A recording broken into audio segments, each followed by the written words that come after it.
Hi, and welcome to Blog Talk Radio. I'm Dane Deutsch, your host, coming to you with another episode of the Ararat Connection. This is going to be a great show today. There's nothing more important these days than character, and more specifically, character-driven leadership. That was the topic of our radio show in October of this year. However, another topic of almost equal relevance and importance is the topic of getting secure and staying secure in this digitally connected world we all live in today. So that's the topic of today's podcast, cybersecurity and the risks and challenges in manufacturing today. And today, again, we're excited to have Andrea Olson as our guest. She's the author of a book titled No Disruptions, The New Future for Mid-Market Manufacturing.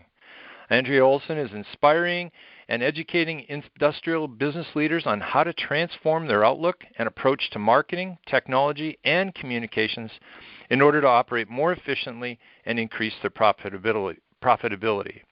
Andrea's 19-year field-tested background provides unique, applicable approaches to creating leaner, more effective, technology-driven, customer-facing operations. A 4-time Addy Award winner, she began her career at a tech startup and led the strategic marketing efforts at 2 global industrial manufacturers. Andrea is the CEO of Pragmatic, an operational strategy consultancy, and also the director of the Midwest Manufacturing Business Coalition, a nonprofit organization dedicated to the advancement of mid-market manufacturing in the U.S. Andrea's most recent book, No Disruptions, provides manufacturing leaders an easy educational read on how to increase revenue generation through marketing, branding, and effective technology implementation. In addition to writing, consulting, and coaching, Andrea speaks to leaders and industry organizations around the world on operational strategies to discover new sources of revenue and savings. Welcome, Andrea. Thank you, Dane. Well, first of all, can you tell us a little bit more about your book? I was going through the book again since our last podcast and looking at some of the chapters that dealt with cybersecurity. Cybersecurity, some of it might have been cybersecurity related in terms of exposures and things that manufacturing plants are wrestling with these days, but also in terms of the fear of technology still that's out there. So some people fear cybersecurity is not in place, so they fear the bad guys. But then on top of that, we have people who actually fear the technology itself as well. Isn't that right? Oh, most definitely. And the challenge in manufacturers actually really starts at the grassroots level with education among employees. Everyone is coming from a different age background, generational background, and experience background with technology. So there's a big portion of infrastructure strategy and what processes you have in place to protect yourself, your information, your data, and your customers' data. But the bigger picture really comes back down to those employees that are doing business through digital communications with suppliers, with vendors, with customers, and then also the kind of social aspect, because it's a very true fact that people do use work email and work tools to do personal communication. So the challenge really starts with educating your employee base on what risks there are out there and understanding how their footprint in the digital space impacts not only their own personal risk within cyberspace, but also the company's risk. Sure. So during our show today, I thought we would try to bring out a few things that people can actually practically take away that will really address the risk and address some of those fears that people have. So first of all, we're going to define for the audience cyberspace and what I call the human factor in terms of cyberspace and network security. Then we're going to talk to the audience and help and share with them about 3 key takeaways they can implement immediately after listening to our show that'll help them minimize that human factor, and maybe that will also help them minimize their both technology and the cybersecurity piece. And third, I think we'll chat about the National Institute of Standards and Technology and why the NIST security framework can help them be able to understand how they can get compliant with the government for contracting purposes for those manufacturers that are working with the DoD right now. So first, just to go back and reiterate, October was Cybersecurity Awareness Month. However, every month, and even more so nowadays, every day needs to be dedicated to cybersecurity awareness. I think you'd agree with that, right, Andrea? Oh, definitely. So vigilance is key nowadays. So think about this. Whenever you're connected, you or I are connected to the Internet, everyone on the Internet is potentially connected to you. Now that's mind-boggling and amazing at the same time. You know, what the Internet was called before it's called Internet today, it was called ARPANET, the Advanced Research Project. And I was privileged to be part of that when it first began back in the 80s as ARPANET. And now it's become and evolved into the Internet. But so much has happened over that time frame. A lot more speed, a lot more storage capability, faster computers, so faster processing power. But at the same token, the other part that's also increased is the fact that there are more worms, more Trojans, more vulnerabilities, risks, security threats, you name it. The bad guys are out there and the bad stuff is out there. And we're just trying to do legitimate business. Mm-hmm. So let's start with that idea that we are the weakest link, the human factor, because we're not automated. We all are human. We are basically creatures of habit. We sometimes do things that are not logical, mm-hmm. unfortunately. And so the key question that I like to ask is, what do you, the listener out there, think is the greatest threat to our security in networks and on the Internet? And I'll give you a little hint. Talk about the bad guys for a little bit. It isn't the bad guys. It's something else. So if you said anything other than the human factor, you would be wrong. The human factor is the greatest threat. You and me. That's right. That's correct. We are the weakest link in the security chain. So the human factor is what I call the fallibility of being human. We make mistakes. We're human. We get jealous. We get emotional. We get forgetful. We get lazy. We are just human. Those are all human traits and are really the greatest threat sometimes, unknowingly, because we let the bad guys into our lives, our networks, or our emails, etc. So I call it the human factor, and sometimes I even go beyond that and I say it's called the Houdini concept. The great, kind of after the great magician Harry Houdini, because he believed there was no lock made that could not be broken into or out of. That's the same concept applied to the security realm. So if it was built by mankind, right, and the Internet and networks certainly were and are, then it can be broken and or broken into by mankind, meaning the bad guys or anyone else. Thoughts on that? How does that apply to the manufacturers? It's very interesting, and I think you're exactly on point, because people believe that once you have certain things in place, I think people understand certain concepts like antivirus software, right? And they go, okay, as soon as I plug this into my machine, I am fully protected from anything bad that potentially could happen. And I'll tell you a great example is there's nothing that is going to be 100%. Just like in life, you can put locks on your doors, but that doesn't mean that you might not get your house broken into. Exactly. And I can give you a real-life example is that I was working at an organization where we had a dedicated IT team. We had, firewall security. We had rules in place for certain emails that could come through and couldn't come through, certain sites that you could go to and certain sites that you couldn't access, and, of course, antivirus software, all these very basic things. And there was a phishing email that had come through. This was the time before the WannaCry virus came through, but it was still that ransomware virus early in those stages where that was kind of just becoming something. And a person in the marketing department received an email. They weren't trained to understand and identify phishing emails, right? So it looked fairly legitimate. They didn't identify any suspiciousness. It had an attachment that was fairly innocuous, and they opened it. And what happened was because their computer was connected to the entire network, right? As you spoke, everybody's connected to everybody. So that computer was tied to the network that ran the company. And the virus actually, as soon as she opened it up, went right out of her computer and into the network and started locking down file by file by file by file. So then no one could access that, and it was a ransomware situation where the person or the people that had sent it were asking for money to then allow the company to get back into those files. And those were things that people used every day. They were product files, they were documentation, technical information, drawings, because it just was going through the system. It didn't really care what it locked down. It just tried to lock down everything. So even simple things like that, you can have all these securities in place, but if the human isn't aware and understanding of what these types of threats are and how to identify them, no lock is going to be secure enough. Absolutely. That's a really good story. I'm glad that you shared that with the audience.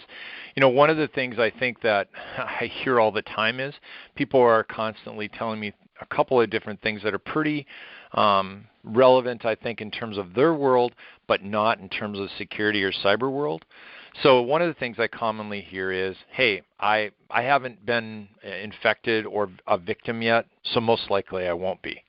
In reality, most likely it's only a matter of time.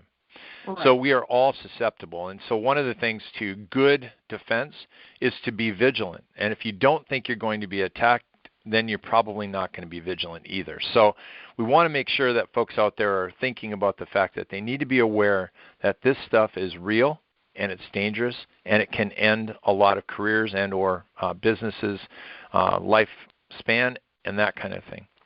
Second one I've heard before is, hey, I don't need to be locked down like Fort Knox. That's an interesting one, because how do you know how much you need to be locked down by? Right. Right. Think about this. Part of this whole cybersecurity space or landscape, if you will, out there in virtual world is that no one really knows who is the bad guy. Mm-hmm. And the bad guys only need to find one hole, one weakness to get in, or get you to open a hole or be able to play on a weakness of ours, like clicking on an email link inside an email, that kind of thing. But we have to close them all. So you had mentioned the security training, and that just kind of is a nice segue into the second part of this, which we've kind of just talked a little bit about cyberspace and security, internet security, and that kind of thing, and vigilance. But at the same token, we've got to find ways to be able to keep ourselves safe and minimize that human factor. And one of those is security awareness training. Mm-hmm. So in terms of security awareness training, that's great. But I think you would probably agree with this, Andrea. Anyone that goes out and does any kind of training, we don't really know if they understood what they got trained on until we see them in action. Right. So I often say in some of my college classes that, hey, if it doesn't get measured, it doesn't get done. And so a lot of times people will go out and do security awareness training. People are sitting there and they might be snoring through all the videos. And when they're all done, they can check off that it was completed. Mm-hmm. But yet they didn't really learn a whole lot. And how do you measure that? So today there are services, and we offer some of those services ourselves to manufacturers. We have quite a few manufacturers that have this. Banks, or I should say quite a few companies, banks, financial institutions, manufacturers is one of those verticals, where we give them the security awareness training, but then we test them with phishing campaigns that are innocuous, meaning they're not going to do any damage to them, but it does click, or it does collect their clicks and who clicked on that particular link when we sent those emails out to our own users. Then I can specifically go back and really surgically look at who it was that was clicking on those links. One of the manufacturers, it was all of the people in the finance area. But none of the people in manufacturing and none of management actually clicked on any of those campaigns in one particular month, which was interesting because that meant to me that those folks in the finance area had not been through the training, or that we hadn't tested them enough. And so there was like a 60% phish-prone rate. And after a period of time, once they got used to understanding they didn't need to click on everything, that phish rate, that prone rate went down to like maybe 3 or 5%. And that's exactly what we want to see. So the training was effective, but at the same token, getting them to act and then testing that or measuring it and then getting them to act again or not act if they don't click on a phishing campaign helped to be able to identify whether that was really effective or not. So any thoughts on that? Ideas? Have you seen any of that out there? Yes. I mean, going back to the previous story a little bit, so in response, after the situation was cleaned up, it was a bigger question of, how do employees use the internet? How do they access information? And not only what stopgaps can be put in place from a physical perspective in the IT department, but then how do we outreach and educate and ensure everyone understands what risks there are out there to prevent the situation from occurring again. And in combination with some traditional training, we also actually developed a series of protocols. So in cases where there are things that you just, you did click on something you shouldn't have, there were certain training protocols, and we actually ran through exercises with every employee of, okay, you click on this, what are the first 3 steps I do? And my first step is to disconnect my computer from the network. That was step 1. And so physically disconnect it, like you're taking the cable? Take the cable, right. Physically take the cable out of the back of the machine. Right. So that means that those users there would have to actually know where the cable is and having gone and looked for it in the first place, right? So they could quickly get it out. Right. So the nice part was that it gave people an opportunity not only to get to know their computer and understand how it's connected to the network, but understand where that cable is, go through the exercise, and actually go through the training of, okay, so you've clicked on something. Step 1 is unplug your machine. Where do you unplug it from? So we can test that. That's easily measurable. And then second is, okay, how do I capture then as much information about what I clicked on or what I did at that time? So the first thing is, okay, this was an email, right? You start documenting it. Maybe you take a screenshot. If they don't know how to take a screenshot, that's another training opportunity. What date and time was it at? Where was it from? Et cetera, et cetera.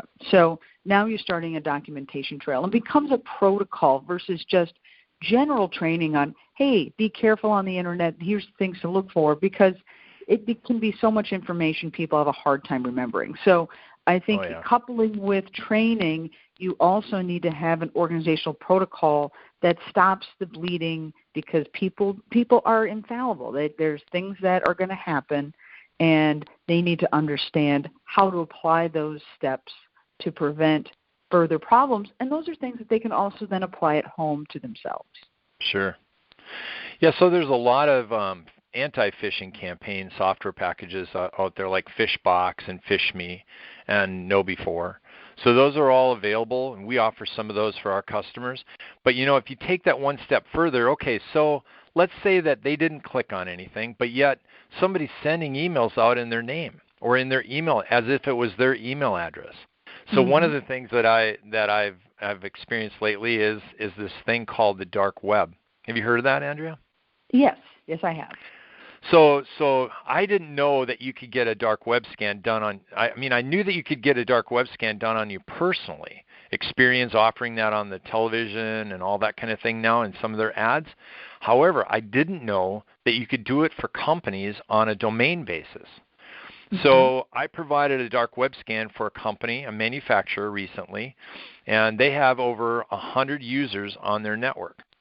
And it was very interesting to look down and scroll down what the underground in the dark web area, where those people are actually seeing, just like they're seeing, I'm seeing the username, their passwords, and how they may have been compromised or had their email and credentials harvested, if you will.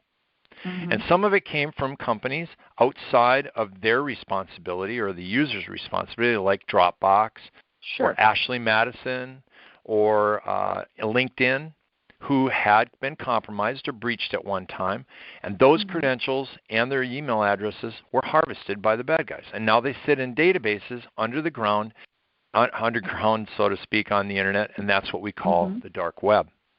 So emails can get compromised, credit cards can get compromised, and yet maybe that individual never touched a link, and they didn't do anything wrong. And I think we need to help the audience understand that it isn't just about what they do or what technology they put in place for their network, but can you talk to me a little bit about, what do they need to do to be able to stay alert about things that are happening to other people out there in the world too? Yeah, definitely. The thing is that people believe that, to your point, if they're the ones that are performing appropriately, nothing will happen. And that's really just not the case. I mean, you think about it as you're a leaf on a tree, and anything that happens to that tree impacts you. So the challenge is that individuals have to be aware of when things start to change, behaviors start to change. You start getting spam emails that you never got before. And where are they coming from? I will tell you that even just recently, I started receiving spam emails from one of our clients that just went into my junk mail, but it was clearly that her profile or her email or something that activity she did got hacked, and within her network, within her machine, she had my email address, of course. So, there is this interconnectivity that you have to think about. So when folks actually are even out just in their own personal time, outside of work, there are so many things out there that might not be considered overt phishing tools, but they start capturing information. And if you're doing a lot of activity, let's say, for example, on Facebook, and there's a lot of different things like quizzes, or there's, post your top 5 things that you like to do on weekends. Those types of broad things can be sources of information collection. And so as soon as you have engaged with it, you say, well, I just told them that I just filled out this quiz and it says that I'm a Virgo. That's fairly innocuous, right? It's not, because everything tied to your Facebook profile is now tied to that activity. And so when you have that, you can look back and say, well, I have my email address on my Facebook profile. I have pictures of me at work. I have posted other colleagues and connected with other colleagues. So now it's not just one piece of information they've captured. They've captured this entire history of everything you've done since you ever started on Facebook. And there's no way to look back and go, well, I didn't really want to post that information, or I was new to Facebook and didn't realize, or all this was maybe new at the time and none of these phishing things really existed. But the problem is that the paper trail is there. So it's tough to go back and so to speak, reverse the water that's gone down the drain. Right. Because once it's happened, it's already there. And it's I think a lot of people think, even when Snapchat first started as a sexting application, people thought, well, the picture is there, then it's gone. But they don't realize that on the web, anything that is put on the web stays on the web in some form or fashion somewhere. So interesting that you said that. I think in terms of, it could be other places, like in your case, you're using Facebook, but it could have been Dropbox or LinkedIn or other places where we sincerely trust those people, but they themselves got breached or compromised. So Correct. The bad guys then can take those credentials and try to use them elsewhere, and which is another one of those human factors, right? We use we use the same password in more than one place. Right. And so, that's even more of a reason to make sure we're using something like LastPass or OnePass in order to be able to manage passwords and keep them secure, so that we don't have to use more than one place with the same password. So interesting. So again, it's about vigilance, and yet the cyberspace continues to evolve, so it's getting bigger and bigger. How do we stay vigilant and alert on all of those things? And some of it is working together. But one of those things, just hopping back to the dark web now, because we don't know when one of those other companies are going to be compromised, is getting alerts, especially if you're a manufacturer, or an organization, or a company, staying involved with getting alerts from the dark web. And we have services, other companies have services that offer a dark web scan and alerts that give you that potential to know, hey, all of a sudden your credentials are underground, and here's where they potentially came from. And that helps to be able to be alert and vigilant too. So Well, hey, we talked a little bit about passwords. I just want to mention that there are so many people out there that think if I just have a username and password, that's good enough. But not always are they secure that way. Because if you think about it, the username and your password are still just something you know in your head. And you put it out in fingers on the keyboard, but it's still something you know. So to have really good security, you need two of any one of these three factors. Two of these three factors. Number one is something you know. Number two is something you have, like your credit card, your smartphone, a little dongle that you can plug into your computer. And then number three is something you are. So that would be like your fingerprint or your iris, your facial recognition, your voice, for instance, that kind of thing. And so today, a lot of companies like Facebook, Amazon, those are the top two. I would like the audience to go away with the idea that, hey, I've got a username and password for those accounts, but I need to go to their security settings and set up a second factor, meaning a text message might be sent to my phone, or I use another mode of verifying myself so that no one else can climb into my Amazon account and start using my credit card. And no one can climb into my Facebook account and start using it or capture it or shut it down or hijack it. And we've all probably heard of people having their Facebook accounts hijacked. But there are settings in Facebook and Amazon both, and as well as many other applications that are on the web to make sure that you can set that two-factor authentication or two-step verification on, and that will help almost make you impenetrable. I think sometimes I try to tell the customers and help them understand that you don't have to keep the bad guys out necessarily if they're looking at compromising you. You just have to be a bigger challenge or put up a bigger hurdle than the next guy. Yep. That way what happens is they'll go away and look for an easier target. Exactly. So with this two-factor, it gives you the opportunity to put up that extra challenge.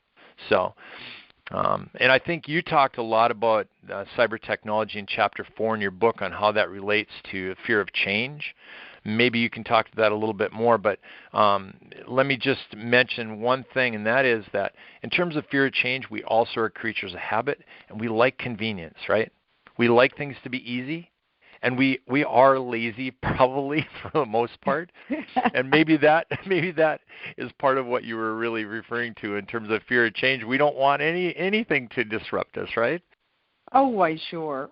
You know, if you think about even something simple like when you set up a password for something, and maybe 6 months or 12 months pass, and they request that you update your password and change it to something else, and everybody is typically so frustrated with the fact that they have to do this because now I have to think of a new password, and I have to remember that new password, and I just got comfortable with remembering this first one.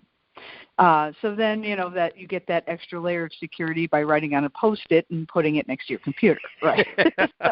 so you know, the challenge with change is that in the cybersecurity and cyber technology world, things are continually moving faster and faster. And for those people that are continuing to resist change, it is occurring and will continue to occur around you. And as you continue to resist just being open and accepting and continually learning what is going on around you, you will start to fall behind. And as you fall behind, you're putting yourself from a cybersecurity perspective more at risk. You think about those individuals that I never do my computer updates because it always requests it at a bad time, and then it takes 45 minutes to do, and it shuts down my computer. I had all these windows open. I don't want to close any of them. Well, the problem there is that these types of things, updates, password changes, etc., these are trying to help protect you in addition to your own vigilance. And so once you resist these types of things, you're putting yourself more at risk of actually having something happen. And I will tell you firsthand that, I've put in two-step security on very key accounts that I have. And it is an extra effort. And There's a long digital key that I have printed in a secure place. And anytime something comes up, I have to go and find it and pull it out of the file and type it in. But I've also found that it has saved me so many times over that I can't count. And for that small little inconvenience that is really minuscule, it saves so many hours of potential problems that, you could put a dollar amount to that, but you almost don't want to think about it. So as you look at change, you say, what is more important? Is it more important for me to just do what I've done because I'm comfortable with it, or am I making this change for a positive reason that's going to actually be beneficial to me, not only in the short term, but in the long term as well? Right, and maybe even personally for your family, because you're not going to be impacted at home either, credit scores and things like that. So, right. On page 36 of your book, you say about 40% of respondents also believe that they have not taken adequate steps to ensure their companies are prepared for cyber attacks. Well, that's a great segue right into this third section, which is, okay, how do you know that all of your machines are updated or patched, or that policies you want to enforce in your manufacturing plant, like, hey, I don't want anyone using our mobile phones outside of the company, outside of the manufacturing plant itself, to do personal business. That's sometimes what people call bring your own device, Yes. So some companies will reimburse their employees if they use their own personal phones. But how do you keep the company information separate from their personal information, which is really important, number one? But that also, if you don't have an actual method of doing that, then companies are vulnerable to allowing information to just kind of leak out. And that's been a big problem for some of our manufacturers, because I know there are a couple that I have seen over the past couple of years that are worried that they're losing CAD drawings, or that somebody is pulling emails or sending files outside of their network. And so we call that data leakage prevention. And there are managed security services that can help with that. Some of it in the firewall, but some beyond that. And depending on what they use for their email service and others, they can actually put in some really good services to be able to stop that. That's what we call managed services. So they're automated, but then they get reports, and they also know when things are not working properly in their network and that kind of thing. Without that vigilance, it's pretty hard to be able to stay up on all of that. So that third piece that we were talking about there is all about getting automated patches and updates and making sure that device policies are in place and stay in place, and that we're acting on the alerts that they might be giving us. So very interesting. The other thing that I've noticed, and I've trained a lot of manufacturers on their firewalls, is that almost 9 out of 10 companies, Andrea, have no logging, meaning the firewall sits there at the entrance to their building, wherever that is, and they don't know what has been happening inside it. A bad guy could be inside their network, and now it takes like maybe 240 days, I think is what they say is the average, much like Target. Target IT people knew there was someone in their network months before they really actually recognized the damage. And yet they even had logging to show them. But manufacturers and companies that have no logging are totally flying blind, so to speak, in a milk bowl, if you will, because they don't know if someone's going in and out of their network or what is going in or out of their network. So that's also really important about being able to know that, because I think in Chapter 7 you talk about cyber attacks, and maybe you can elaborate a little bit more on that. But gosh, the whole idea of having an attack actually happen isn't like there's going to be smoke and big sounds for bombs and all that kind of thing, right? It's going to be more quiet, and it may not be something that the bad guys want anyone to know they're doing in there. As an example, little bitty city in Wisconsin recently had the FBI show up on their doorstep. And lo and behold, their server in the background, this is a very mom and pop shop welding company, has been there for years, decades. The FBI shows up on their doorstep because the Chinese were using their server as a way to hide themselves or cloak themselves, if you will, to do attacks from their server elsewhere in the world. Yeah, right. So without that logging, they had no idea that was going on, but the FBI was watching. Isn't that interesting? Right. So, I mean, it's amazing because, people really make the assumption that, well, we have, let's say, all this customer information and data, and we don't house customer credit card information or Social Security numbers, and all we have is, let's say, CAD drawings and technical specs that, no hacker would really care about. So what risk do we have? And there's really three major risks that are at play. And the first one, to your point, is that, people can just hijack your infrastructure, right? So they're not there to take anything or steal anything from your organization. They're just kind of using your equipment for free, basically for nefarious purposes. And it's just behind the scenes, and it doesn't impact your day-to-day. But to your example, the FBI can show up at your door. The second thing is that they can take information if they feel that there's value to it. And it might not be your company's information, but it might be your customer's information. So now your organization is at a whole different level of risk in the sense of if you have proprietary information from a customer on, let's say, a product that hasn't been released, and they hijack this information and offer it up for sale. Someone buys it, a competitor buys it, and has this insight, let's say. Is your customer in a position where they can sue you because you didn't take appropriate steps to protect their data? That is a huge potential. And then number three is your own information. And this might not just be products and drawings, but this is employee information. This is Social Security numbers. This is bank accounts. This is anything that your company does that touches the outside world. Sure. So these are three broad categories, but when you think about cybersecurity risk and what someone is looking to do or take from you, it can really run a broad range. Right. Well, we've covered this whole cybersecurity awareness and what is cyberspace and what is the human factor or the Houdini concept. Where are our weaknesses and vulnerabilities as the human factor? And then we also went into the three keys to keeping you safe, making sure you have some type of awareness training, the whole idea that you can have a strong password, but you need two-factor as a second. And then the third thing was, hey, get an automated service so that you know that those things are helping you to keep an eye on what's going on and stay vigilant, especially logging on your firewall. But I want to kind of finish up here and close by just introducing some of these manufacturers and maybe other listeners out there to the whole idea of compliance.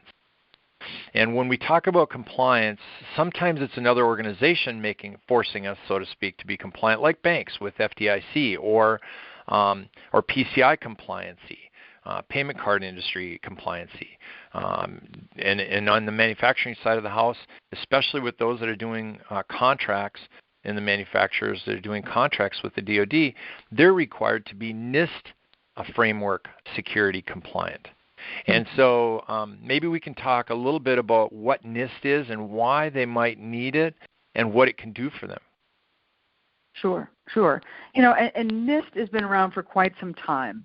And they're really an organization that focuses on establishing standards. They're not an authority in the sense of coming around and checking to make sure that you're following procedure, but trying to develop a global standard or a United States standard for certain things. They're not regulatory, you mean? Right, not regulatory. And they have come down into the cybersecurity world, especially in manufacturing, because it is something that is continuing to grow and be a huge challenge for these organizations. And so they've established an entire framework. And actually, the DoD is looking to adopt certain requirements and policies. Right now, that deadline is December 31st for suppliers and contractors and subcontractors to follow this framework. And really, it's for protection purposes. If you think about every company that does something a different way and there's no universal standard, how do you ensure that your information as a partner or a customer of that company is secure? So the DoD is really heading this off because they have, I guess, a lot more at risk in regards to national security, if you will. But also that is going to be a trickle-down effect to especially major OEMs, major suppliers. You think of folks that like John Deere, General Electric, GM, any of those big companies are going to say, we cannot have our information breached, our systems accessed in ways that we don't want anyone else to have information to. So the biggest problem is this is just the beginning of the waterfall. This is not something that's going to be optional. It's going to be something that's required as time goes on, and there will be certain requirements that will be regulated.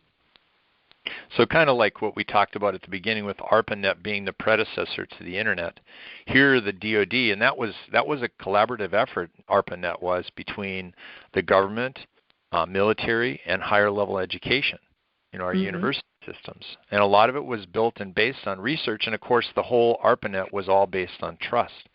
Nowadays, because of the Internet, you can't trust everything.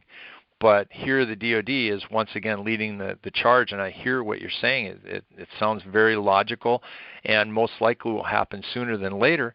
They will start to mandate that companies of every vertical marketplace actually get secure and have some type of mandate with some kind of penalty if they don't. So this might be just the beginning of that wheel, huh? Yes, exactly. But it is coming, and there's no downside to getting ahead of the curve. When we talked about fear of change, if you think about like something simple, analogy of home security, there are times where you live in an environment where you could leave your doors unlocked and time changes, right. And now you have to lock your doors or you have to have a home security system. Yeah. It is so much better as you see these changes occurring to get ahead of it and start early. Right? Embrace or lean into it, yeah. Lean into it, right. Don't be afraid to say, well, you know what, I'm going to put the locks on the doors. I'm going to install the security system. And God forbid if I never have to use it, that's fantastic. Right. But that's the point, is that it's worth the investment to be proactive. And then if it becomes a requirement, now you don't have to scramble to make that investment and an organizational change that could be 2, 3, 4, 5 times larger than it was 10 years prior, 5 years prior, 1 year prior. Absolutely. Wow. Just think of all the topics that we've covered already today, Andrea. I mean, this is a huge, huge area to explore, isn't it? Oh, yeah. No, and it's only exponentially getting larger, and it's going faster, and it feels like we're on this merry-go-round that's just whipping around. So exactly. I hope that we've helped our audience today to learn a little bit more about cybersecurity, understand that the whole idea of cyberspace, what that human factor is, and that they're part of it, as well as maybe some ideas on their two-factor and their password and logging for their firewalls.